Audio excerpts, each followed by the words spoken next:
लोग चल रहे हैं चैप्टर 3 का एक्सरसाइज 3.2 के प्रीवियस वीडियो में हम लोगों ने क्वेश्चन नंबर 3 तक किया था।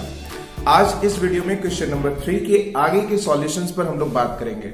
बच्चों, हम उम्मीद कर रहे हैं कि अगर उसके 3 क्वेश्चंस को आपने सॉल्व किया है और अब भी मेरे साथ आप पेन और कॉपी लेकर बैठेंगे ताकि हम इस वीडियो में आगे के जो क्वेश्चंस को सॉल्व कर रहे हैं वो मेरे साथ आप भी प्रैक्टिस करें। बच्चों, हम लोग बात किए थे क्वेश्चन नंबर 3 तक। क्वेश्चन नंबर 4 में है which of the following pairs of linear equation are consistent और इनकंसिस्टेंट। जो लीनियर इक्वेशन दिए गए हैं वो कौन कंसिस्टेंट है और कौन कंसिस्टेंट नहीं है। If consistent obtain the solution graphically. अगर ये कंसिस्टेंट है तो ग्राफिकली इनके सॉल्यूशन को क्या कीजिए, फाइंड आउट कीजिए। बच्चों, प्रीवियस वीडियो को आप लोगों ने देखा है। बच्चों, आप लोगों को याद है कि वे पेयर ऑफ लीनियर इक्वेशंस जिसके कोई भी सॉल्यूशंस नहीं होते हैं वे पेयर ऑफ लीनियर इक्वेशंस कहलाते हैं इनकंसिस्टेंट, और जिसके कम से कम एक सॉल्यूशन हो वे कहलाते हैं consistent pair of linear equation. तो पहले हम लोग चेक करेंगे कि ये कंसिस्टेंट है या नहीं। उसके बाद अगर कंसिस्टेंट है तो हम लोग इसको ग्राफिकली सॉल्व करेंगे। तो क्वेश्चन नंबर फर्स्ट ये कह रहा है first x plus y is equal to 5 and 2x plus 2y is equal to 10। तो बच्चों, पहले हम लोग को फाइंड आउट करना होगा a1 b1 c1 a2 b2 and c2। तो a1 क्या है? It is the coefficient of x, तो यहाँ पे कुछ नहीं है तो इसका मतलब 1। b1 आपका क्या है? It is also 1 and c1 ये 5 plus bring to that side that is your -5। उसी तरह से a2। बच्चों, ये a1 b1 c1 हम कंपेयर कर रहे हैं इस पेयर ऑफ लीनियर इक्वेशंस जो इसके जनरल फॉर्म है उससे कंपेयर करके ये a1 b1 एंड c1 को हम लोग फाइंड आउट कर रहे हैं। प्रीवियस वीडियो में आप लोगों ने देखा है a2 की जगह पे आपका है 2, b2 की जगह पे है 2 एंड c2 की जगह पे है आपका -10। ये प्लस में इधर आकर माइनस में। अब हम बच्चों चेक करेंगे कि a1 by a2 क्या है, b1 by b2 क्या है, c1 by c2 क्या है। उसके बाद हम कंपेयर करेंगे। तो a1 by a2 का जो वैल्यू है वो है 1/2, b1 by b2 का जो वैल्यू है वो भी 1/2 और c1 by c2 का जो वैल्यू है वो -5 by -10। माइनस माइनस कैंसिल, 5 1 जा 5, 5 2 जा 10, इट मींस 1/2। तो बच्चों, आप देख रहे हैं कि a1 by a2 का वैल्यू 1/2, b1 by b2 का वैल्यू 1/2, c1 by c2 का भी वैल्यू 1/2, यानी ये सारे के सारे इक्वल हैं। तो since a1 by a2 equal to b1 by b2 equal to c1 by c2। बच्चों, आप लोगों को याद होगा ये केस किसके लिए था? जिसमें all ratios are equal, it means these two lines are coincident line और इसके इनफाइनेटली मेनी सॉल्यूशंस होते हैं। तो कम से कम इनकी एक सॉल्यूशन है। तो इसका मतलब क्या है कि ये जो दो लाइन है, ये जो पेयर ऑफ लीनियर इक्वेशंस हैं वो कंसिस्टेंट है, और जब कंसिस्टेंट है तो ग्राफिकली इसको हम लोग सॉल्व करेंगे। So pair of linear equation are consistent.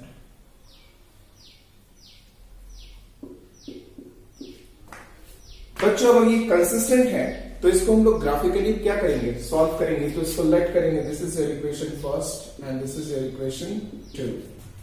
From equation first we get equation first क्या है आपका, x plus Y is equal to 5। कोई एक वेरिएबल को आप उसको लेके जाइए। तो x is equal to 5 minus Y. अब y की जगह वैल्यू पुट करके कम से कम x का वैल्यू फाइंड आउट कीजिए। कम से कम 2 सॉल्यूशंस फाइंड आउट कीजिए जिसकी वजह से आप इसका ग्राफिकल रिप्रेजेंटेशन कर सकते हैं। तो x और y के लिए y की जगह वैल्यू पुट कीजिए, put the value of y and get the value of x। तो पुट करते हैं बच्चों, y की जगह पे 4, तो 5 माइनस 4 वी गेट 1। 5 3 पुट कीजिए तो 5 माइनस 3 वी गेट व्हाट 2। बच्चों, ये काम आप खुद से भी कर सकते हैं। इसके जगह पर आप कोई भी वैल्यू लेकर चल सकते हैं, ये आप पे डिपेंड करता है। इक्वेशन नंबर 2 पे, फ्रॉम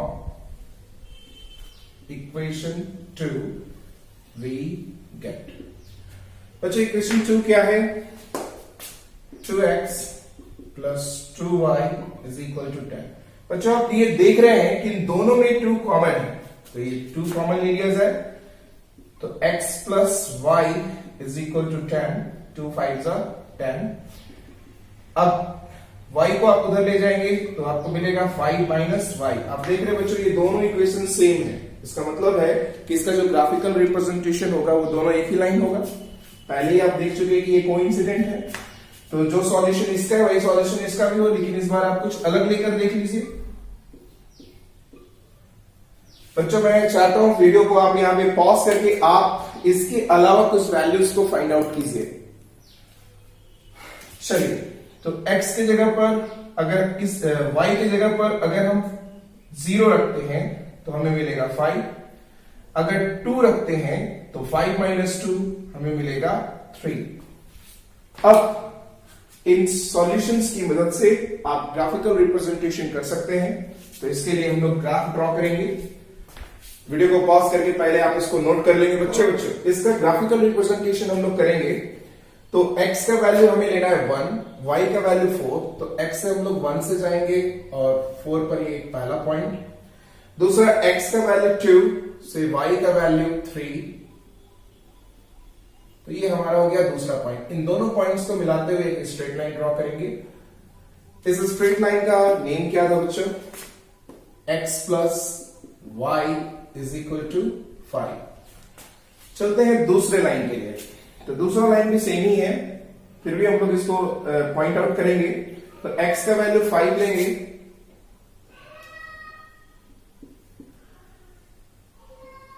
x का वैल्यू 5 लेंगे, y का वैल्यू 0, तो ये यहीं पे इंटरसेक्ट करेगा। बच्चों ये मेरा परफेक्ट नहीं है, आप ग्राफ पर इसको करेंगे और सभी के बीच का डिस्टेंस जो होगा वो यूनिट डिस्टेंस होगा। बच्चों आप इसका ख्याल रखिएगा। x का वैल्यू आप लेंगे 3, तो y का वैल्यू क्या होगा? 2। आप देख रहे हैं कि ये दोनों पॉइंट इसी लाइन पर आए, तो यही सेम लाइन फिर इसी पर आएगा, तो ये दोनों लाइन क्या हो गए? कोइंसिडेंट, और जिसके मेनी सॉल्यूशंस हैं, इनफाइनाइटली मेनी सॉल्यूशंस। बच्चों वीडियो को पॉज करके आप इसको ग्राफ पर बनाएंगे। बच्चों अगर आपसे ग्राफ पर नहीं हो पा रहा है तो मैं किसी वीडियोस में फिर से आपको ग्राफ का ये रिप्रेजेंटेशन कैसे करते हैं वो मैं प्रॉपर तरीके से आपको बताऊंगा। बच्चों क्वेश्चन नंबर 4 के जो बाकी क्वेश्चंस हैं वो एज इट इज हैं। पहले आपको चेक करना है कि वो कंसिस्टेंट है या फिर इनकंसिस्टेंट। अगर वो कंसिस्टेंट है तो उसको ग्राफिकली उसके सॉल्यूशंस को फाइंड आउट करना है। तो बाकी के सारी ये जो क्वेश्चंस हैं वो पहले क्वेश्चन की तरह एज इट इज हैं, बस आपको प्रैक्टिस करना है। और अगर आप नहीं कर पाते हैं तो नीचे वीडियो में कमेंट करेंगे आप बच्चों, नेक्स्ट वीडियो में इसके सॉल्यूशंस को मैं जरूर दे दूंगा। बच्चों अब हम आते हैं क्वेश्चन नंबर 5 पे। क्वेश्चन नंबर 5 कहता है half of the parameter of a rectangular garden whose length is 4 metre more than its width is 36 metre. एक रेक्टेंगुलर गार्डन का जो हाफ पैरामीटर है, हाफ पैरामीटर का मतलब एक लेंथ और एक विड्थ, तो एक लेंथ और एक विड्थ का जो सम है वो 36 मीटर है, जिसमें लेंथ जो है वो विड्थ से 4 मीटर अधिक है। तो हम लोगों को फाइंड आउट करके दिखाना है the dimension of the garden. तो डायमेंशन का मतलब होता है विमाएं, गार्डन की जो विमाएं यानी लेंथ और जो विड्थ है वो हम लोगों को फाइंड आउट करके बताना है। तो बच्चों हम लोगों ने मान लिया let the length of the garden be x and the width of the garden be y according to the question. Question में ये कहा the length of the garden is 4 more than width. Width से वो 4 क्या है? अधिक है। तो this is the first linear equation according to the question. ये आपका पहला इक्वेशन हुआ। Again according to the question, फिर से हम लोग क्वेश्चन में मूव करते हैं। तो कहता है कि सपोज बच्चों की ये एक रेक्टेंगुलर गार्डन है जिसका लेंथ हमें क्या लेट किया x और विड्थ हमने क्या लेट किया y। तो अपोजिट साइड्स आर इक्वल, तो हाफ ऑफ द पैरामीटर यानी 1 लेंथ एंड 1 विड्थ, इन दोनों का सम 36 मीटर होगा। It means x plus y is equal to 36 meter. That is your second equation. अब आप बच्चों इसको ग्राफिकली आपको फाइंड आउट करना है. ग्राफिकली आप इसको कैसे फाइंड आउट करेंगे? तो दोनों से कम दो सॉल्यूशंस फाइंड आउट करने होंगे जो दोनों को सेटिस्फाई करें. तो चलते हैं from equation first.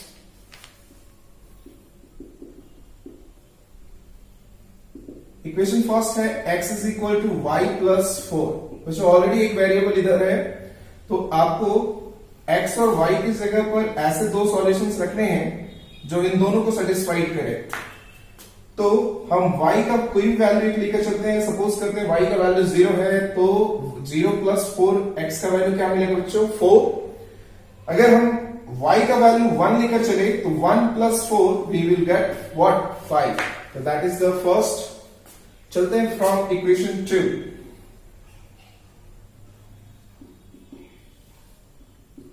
We get equation 2 में है x plus Y is equal to 36.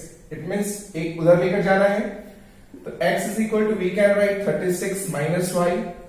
अब y का वैल्यू आप पुट कीजिए और x का वैल्यू आप फाइंड आउट कीजिए.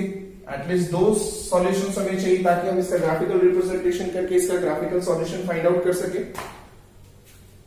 बच्चों x की जगह पर अगर आप पुट करते हैं तो देखिए थोड़ा सा ये बड़ा वैल्यू है, तो बड़ा वैल्यू ही आपको लेकर चलना चाहिए.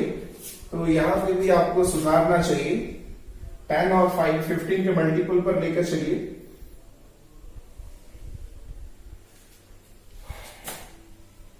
तो y की जगह पर अगर आप पुट करते हैं 16, तो 36 माइनस 16 आपको मिलेगा 20.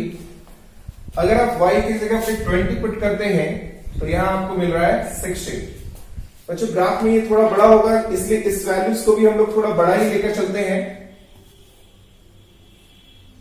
तो देखिए इधर 4 का मल्टीपल लेकर चले, इधर भी 4 का मल्टीपल आप लेकर चलिए. तो y का वैल्यू आप 16 पुट कीजिए तो x का वैल्यू मिलेगा 20. अगेन अगर आप 12 पुट करते हैं y की जगह पे तो यहां आपको मिलता है 60. सॉल्यूशन की मदद से आप इसका ग्राफिकल रिप्रेजेंटेशन कीजिए और ग्राफिकल रिप्रेजेंटेशन से आप इसके सॉल्यूशंस को फाइंड आउट कीजिए. वीडियो को पॉज करके आप इसको नोट करेंगे बच्चों. वैल्यूज हम लोग देख रहे थे कि 4 के मल्टीपल में है, तो हम लोगों ने भी जो ग्राफिकल रिप्रेजेंटेशन की जगह जो यूनिट डिस्टेंस लेकर चला है वो 4 के मल्टीपल में ही लेकर हम लोग चलेंगे. तो बच्चों जब इसका ग्राफिकल रिप्रेजेंटेशन करते हैं तो अगर x का वैल्यू 20 है तो y का वैल्यू जाता है आपका 16.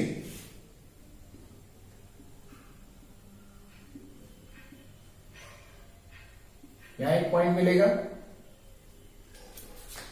दूसरा x का वैल्यू 16 तो y का वैल्यू 12.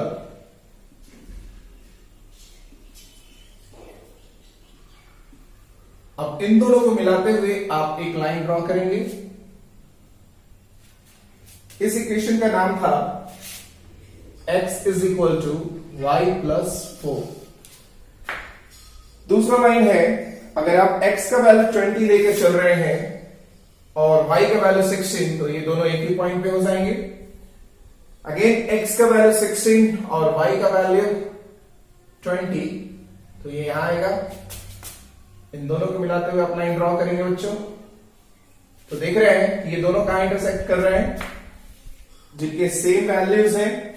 यहां से आप वैल्यूज को फाइंड आउट करने के लिए टू परपेंडिकुलर लाइन ड्रॉ कीजिए to the X axis and to the Y axis. तो x की जगह पर आपको वैल्यू मिल रहा है 20 और y की जगह पर आपको वैल्यू मिल रहा है 16.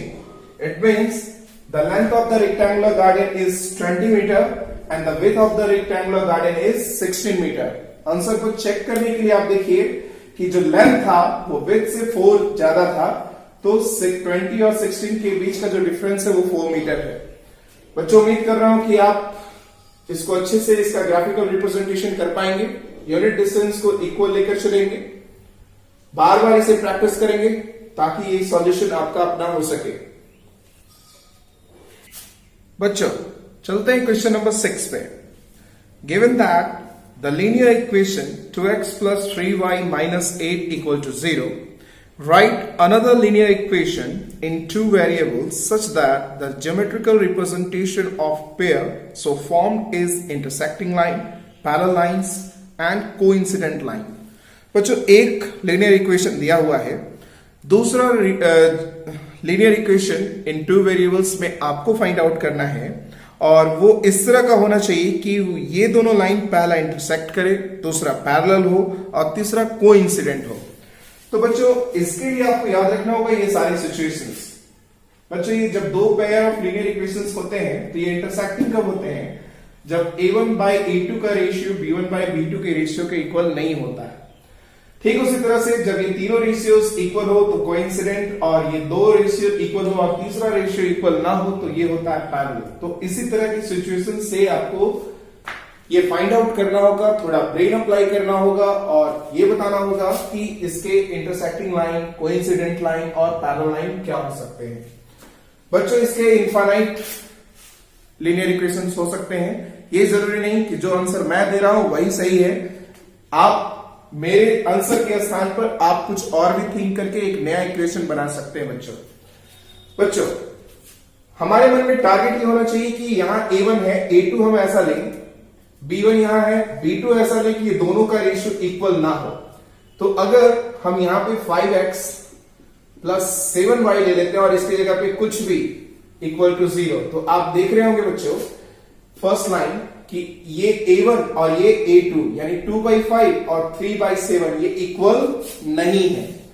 When a1 by a2 does not equal to b1 by b2 हो तो ये कैसे लाइन होंगे? Intersecting line.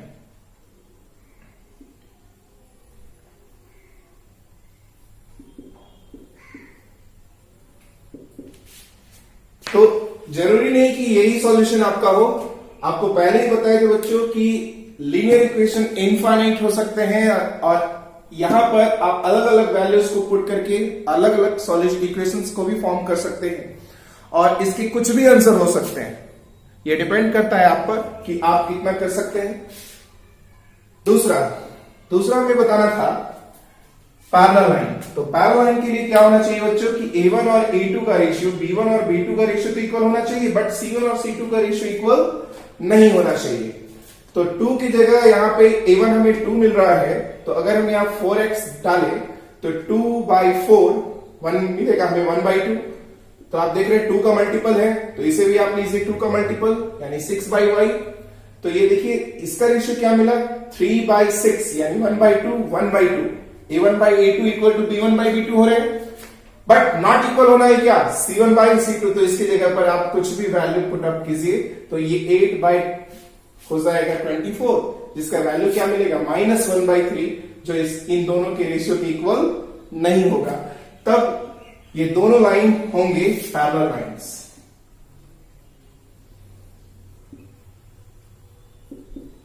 बच्चों थर्ड फाइंड आउट करना है कोइंसिडेंट। कोइंसिडेंट कहने का मतलब कि all the ratios are equal, सारे के सारे रेशियोज इक्वल होने चाहिए। यहां आप देख चुके थे इसमें a1 by a2 का रेशियो इक्वल नहीं था, तो यहां पर दो रेशियो इक्वल करने के लिए हम 2 का मल्टीपल लिए। अगर आप वही लिखना चाहते, ये दोनों वही लिखना चाहते तो वही लिखिए और इसको भी 2 के मल्टीपल में फाइंड आउट कीजिए। तो आप इसको ऐसे लिख सकते हैं 4x plus 6y minus 16 equal to 0। अब आप चेक कीजिए 2/4 it gives 1/2, 3/6 it is also gives 1/2, minus minus cancel 8/16 it gives also 1/2। तो all the ratios are equal. जब रेशियोज इक्वल होंगे तो ये दोनों लाइन एक दूसरे के ऊपर होंगे, it means both lines are coincident.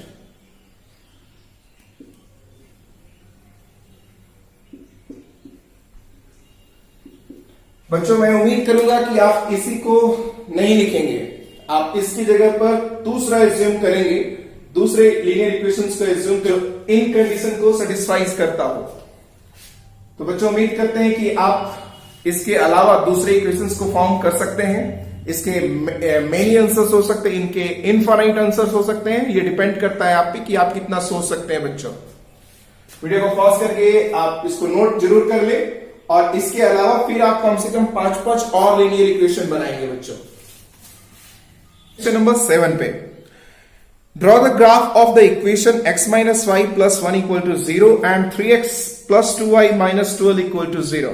जो इक्वेशंस दिए गए उनके ग्राफ ड्रॉ करने हैं, साथ ही साथ determine The coordinates of the vertices of the triangle formed by these lines, इस लाइन से जो ट्रायंगल फॉर्म्ड होगा एक्स एक्सिस पर, उसकी वर्टिसेस को हम लोग को फाइंड आउट करना है and set it the triangular region, और जो ट्रायंगल बनेगा उस ट्रायंगुलर रीजन को हम लोग को पेंसिल से सेट करना है बच्चों। तो आते हैं, पहले इस लीनियर इक्वेशंस की मदद से हम लोग इसके ग्राफ को ड्रॉ करेंगे। तो चलते from equation first. Equation first में हमारे पास है x minus y plus 1 equal to 0। आप y को उस ओर ले जाए, माइनस में है तो उधर हमें जाकर प्लस में मिलेंगे, तो y प्लस और ये उधर जाकर -1 में। इसके ग्राफ को ड्रॉ करने के लिए एटलीस्ट बार बार मैं ये बता रहा हूं बच्चों, इसके ग्राफ को ड्रॉ करने के लिए एटलीस्ट हमें 2 पॉइंट चाहिए जो दोनों वैल्यूज को सेटिस्फाई करे। तो y का वैल्यू आप पुट कीजिए 2, तो 2 माइनस 1 वी गेट 1। वीडियो को पॉज करके दूसरा सॉल्यूशन आप फाइंड आउट करिए बच्चों। y इज इक्वल टू 3, तो 3 माइनस 1 वी गेट 2।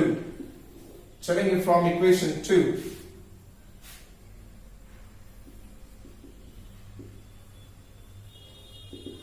इक्वेशन 2 है 3x plus 2y minus 12 equal to 0। आप उधर लेकर जाएंगे बच्चों तो मिलेगा 3x is equal to 12 minus 2y, ये माइनस में इधर आकर प्लस, ये प्लस उधर जाकर माइनस में, and 3 here in multiple form bring to that side, तो it is in division form 2y by 3।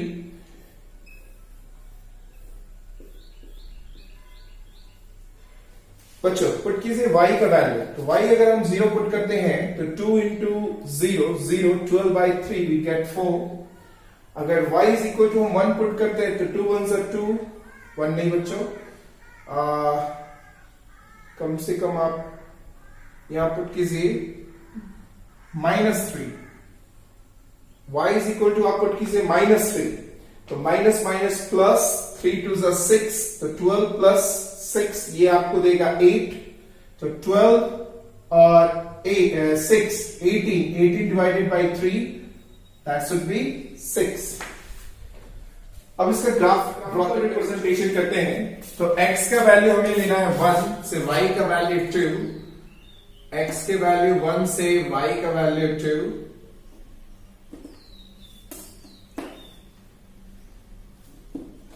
तो ये पहला पॉइंट मिल रहा है बच्चों। दूसरा है x का वैल्यू 2 से y का value 3,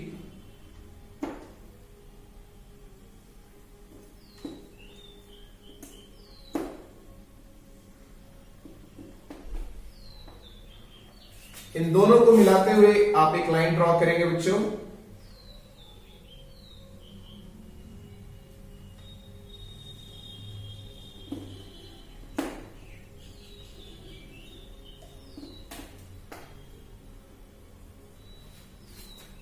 The name of that the equation is x minus y plus 1 equal to 0। दूसरा है x का वैल्यू 4 से y का वैल्यू 0, यानी ये पॉइंट ए रह जाएगा। x का वैल्यू 6 से y का वैल्यू -3, x का वैल्यू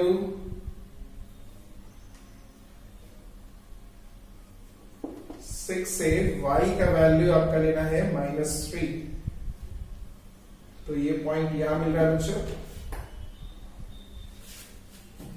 अब इन दोनों पॉइंट्स को मिलाते हुए आपको लाइन ड्रॉ करना है।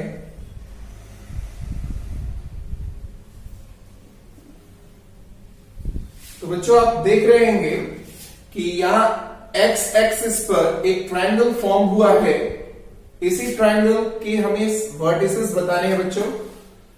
तो देखिए फर्स्ट वर्सेस, तो लेट कर लो that is your a, b और c। तो a का वर्टिसेस क्या है बच्चों, तो देखेंगे x पर 2 और y पे 3।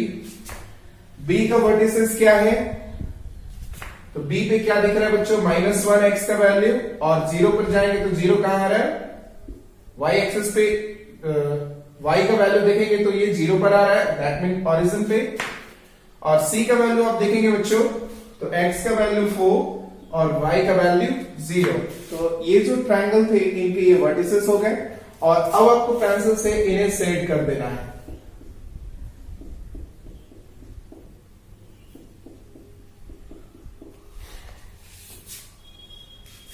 बच्चों उम्मीद करते हैं कि इनके सॉल्यूशंस आपको समझ में आए होंगे। आप ये यूनिट डिस्टेंस लेकर आप ग्राफ पर इसको ड्रॉ करेंगे और बार बार इसे प्रैक्टिस करेंगे। बच्चों नेक्स्ट वीडियो में हम लोग चलेंगे एक्सरसाइज 3.3। वहां हम लोग सीखेंगे न्यू मेथड, ग्राफिकल मेथड के अलावा, that is your substitution method. बच्चों उम्मीद करेंगे कि 3.1 और 3.2 को आप अच्छी तरह से प्रैक्टिस करेंगे और इनकी क्वेश्चंस को आप अच्छी तरह से आप इसको प्रैक्टिस करेंगे। थैंक यू सो मच बच्चों।